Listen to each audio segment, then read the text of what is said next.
During a nationally televised political roundtable, tensions flared when Congressman Adam Schiff decided to take a condescending jab at Karoline Leavitt, a rising conservative commentator. Schiff, known for his sharp criticisms and long-standing role in intelligence discussions, mocked Karoline's qualifications, sarcastically questioning her experience and insinuating that her opinions were nothing more than youthful idealism. His words drew chuckles from a few audience members, but the tone quickly shifted when Karoline took the floor. With composure and confidence, she began dismantling his remarks, not through personal attacks, but through firm facts, timelines, and a well-documented rebuttal that left the room silent. It became instantly clear that Schiff had underestimated her. Karoline started by calmly addressing Schiff's remarks about experience, saying that real-world knowledge and integrity should never be dismissed just because someone doesn't have decades in Washington. She pointed out how career politicians have, time and again, used their experience not to serve but to manipulate narratives, mislead the public, and protect political interests. With pointed clarity, she referenced specific instances, including Schiff's repeated claims during past investigations that were later disproven. Her calm but powerful voice drew the attention of everyone in the studio, and even Schiff himself appeared visibly uncomfortable as she laid out inconsistencies in his public statements over the years. Without missing a beat, Karoline presented public records showing Schiff's comments from key hearings and interviews, juxtaposed with actual findings that contradicted his statements. She wasn't ranting as she was building a case. Viewers watching from home could see that this wasn't just a political clash, it was a generational challenge to the status quo. Karoline's argument highlighted the dangers of political echo chambers and how experienced politicians often escape accountability behind complex jargon and media alliances. Her words resonated not just with conservatives, but with any American frustrated by institutional dishonesty. As Karoline continued, she shifted her focus to government overreach and censorship, topics Schiff has been heavily involved in. She questioned his support for social media policies that suppressed dissenting voices under the guise of fighting misinformation. Citing documented examples, she pointed out how several individuals and independent journalists were silenced or shadow banned for sharing views later proven accurate. The audience,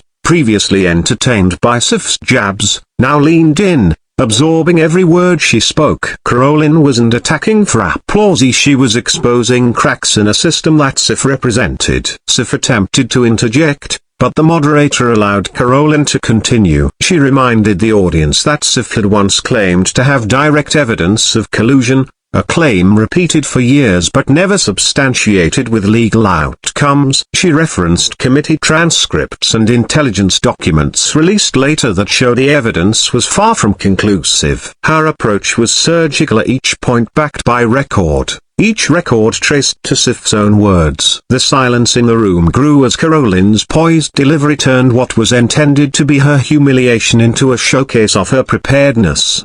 As her allotted time neared its end, Karoline delivered what would be described online as the bombshell moment. She revealed emails and communication summaries obtained via FOIA requests that hinted at Schiff's staff collaborating with media outlets to craft narratives before hearings even began. While careful not to make direct allegations, she asked pointed questions about the ethics of such coordination and called for a deeper inquiry into political media collusion. Schiff, clearly caught off guard, did not respond immediately. For someone so used to controlling the narrative, this challenge was more than just unexpected, it was destabilizing. Karoline's final points were less about Schiff and more about accountability. She called for transparency, responsibility, and honesty in all forms of government communication, stating that political power must always answer to the people, not the other way around. Her voice was steady, her expression calm, but her message hit like thunder.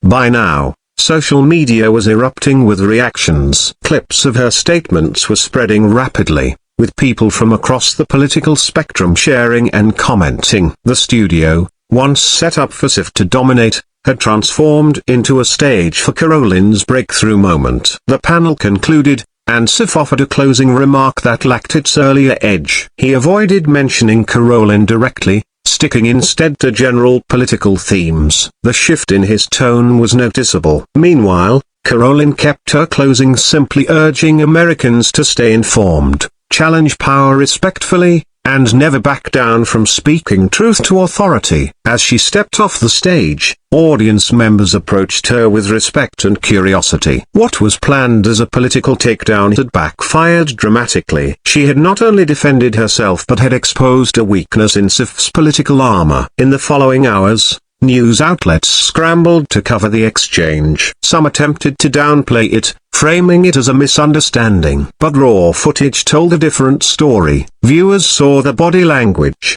the facts, the discomfort on Schiff's face. Independent commentators praised Karoline's research, professionalism, and refusal to be intimidated. Her performance sparked debates nationwide about free speech, political transparency, and the rising influence of new conservative voices. And while Schiff had weathered political storms before, this encounter was unique because it was so public, so direct, and so devastatingly calm. By the next day, Karoline's name was trending across platforms, not as a victim, but as a challenger who stood her ground and turned mockery into a moment of truth. Her ability to match facts with poise had reshaped perceptions, even among skeptics. Schiff, once again, faced scrutiny not just for what he said, but for what he couldn't say in response. The exchange served as a stark reminder that power without humility is fragile, and underestimating someone with conviction and evidence is always a mistake. Karoline Leavitt didn't just drop a bombshell, she changed the narrative entirely.